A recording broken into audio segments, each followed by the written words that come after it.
everyone, Emily here from Emily Reads, and today I have for you a book haul. So I did purchase 10 books this month, so a combination of book of the month. I took some books and DVDs and CDs to Half Price Books and used some store credit and then my own money to purchase some books there. I spent more than I planned on. And then also Pango Books, and I've been working really hard with Pango Books to use the money that I'm earning to then buy books that I then want to read next. So that being said, let's just get started.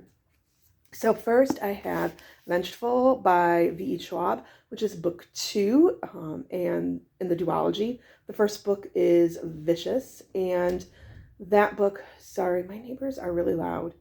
And if you hear any pounding, that's my neighbors. Okay, so I apologize. So book 1 centers around Eli and Victor, and they are students at a university, and they're working on their senior thesis that relates to adrenaline and near-death experience and extraordinary individuals. So it's like X-Men meets Flatliners is how it's been described to me. And so they were friends, and then they become enemies.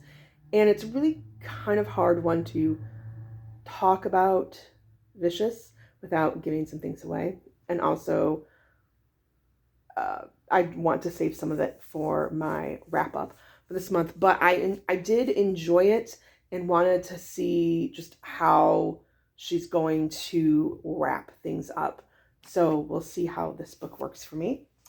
Then I also got Emily Wilde's Encyclopedia of Fairies by Heather Fawcett, and this is book 1 in the Emily Wilde series. And from what I understand, this is just Emily Wilde, who kind of is awkward around people, and she's been working, she's Cambridge professor, working on cataloging different types of fairies into this encyclopedia, hence our title.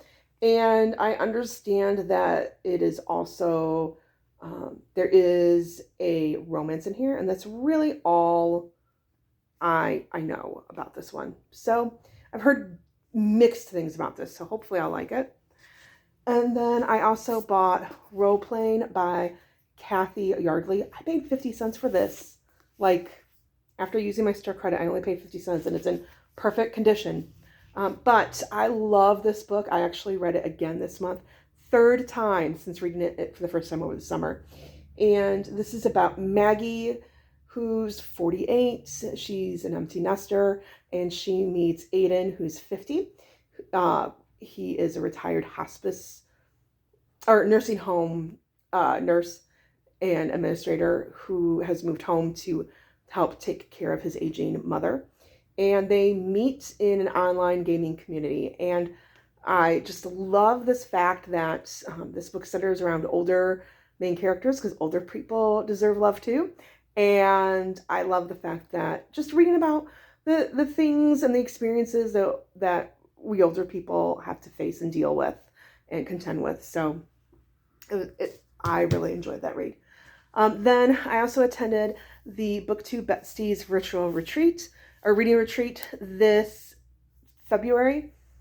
And we had an exchange, a book exchange. You could participate if you would like to.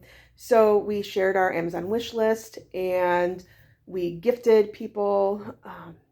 We were assigned someone to gift something off of their wish list, and then we received.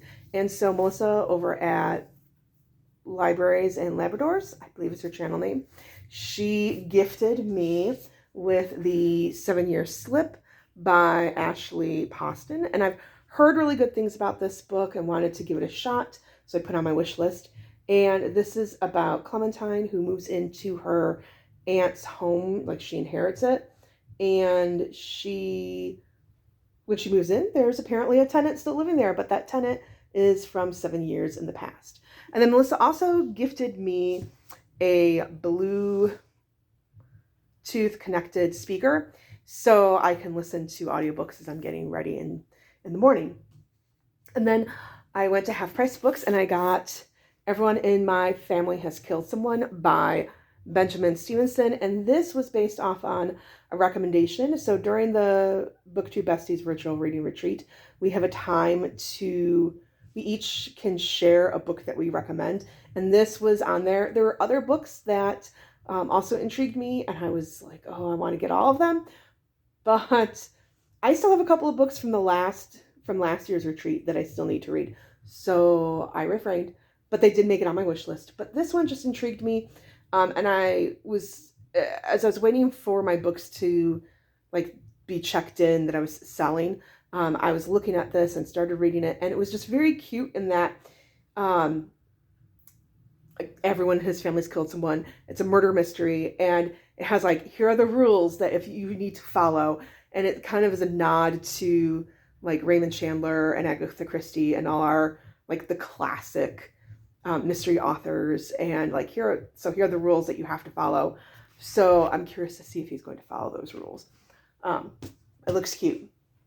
And then I also picked up A Court of Mist and Fury by Sarah J. Maas. I really enjoyed Fourth Wing and Iron Flame, so I was like, well, we need to go OG and start working on Sarah J. Maas. I did read ACOTAR this month, and I'm looking forward to reading this. I'm a little nervous based on, I do have kind of like some minor spoilers. I don't know the full implications of what's going to happen, but I understand who we're supposed to like in this book and who we're not supposed to.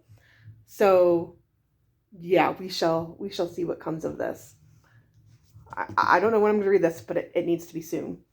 And then I also picked up The Wisdom of Crowds, which is book 3 in the Age of Madness trilogy by Joe Abercrombie. I've only read The Blade itself.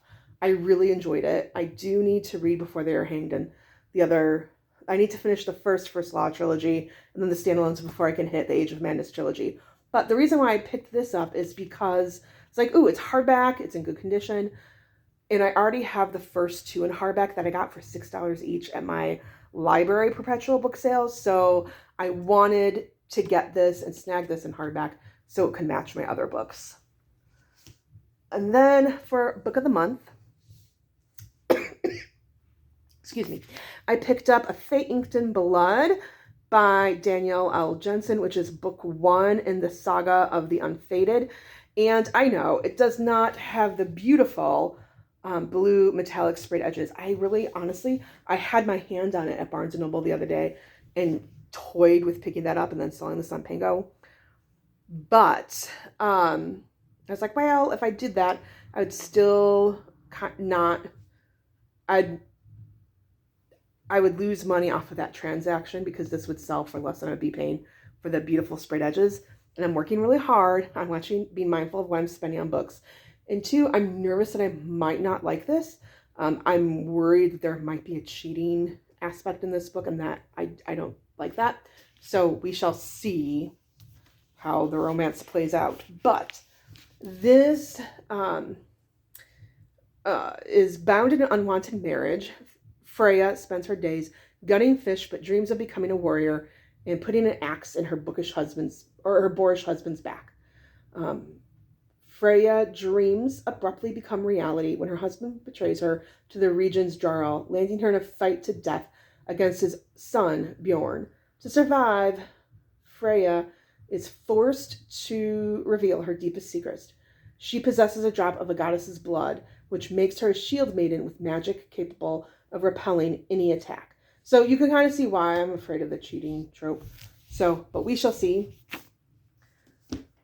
And then I got Heartless Hunter, which is book 1 of the Crimson Moth series by Kristen Ciccarelli.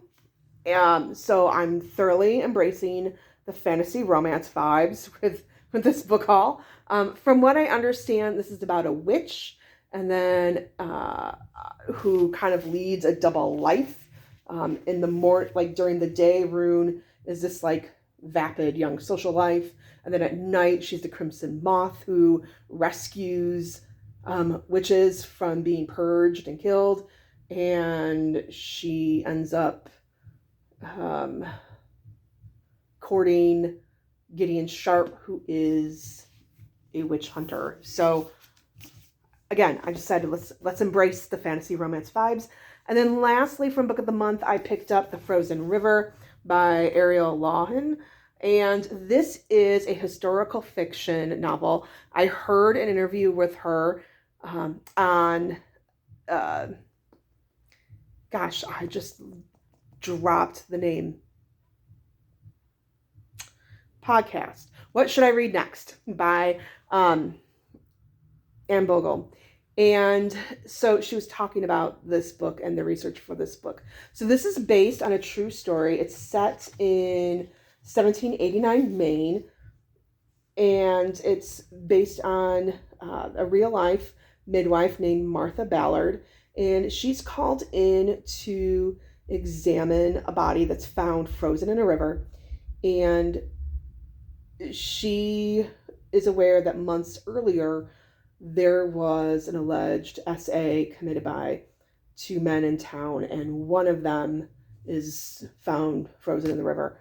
So check your trigger warnings on this. From what I understand, there is SA on page, but I heard that's very good. And the author said, like, there was a challenge in doing research for this because she just really had the midwife's diary and then maybe one other piece of research that relate in order to help her piece together aspects of Martha Ballard's life. But I've heard really good things about this book, so I had to snatch it up.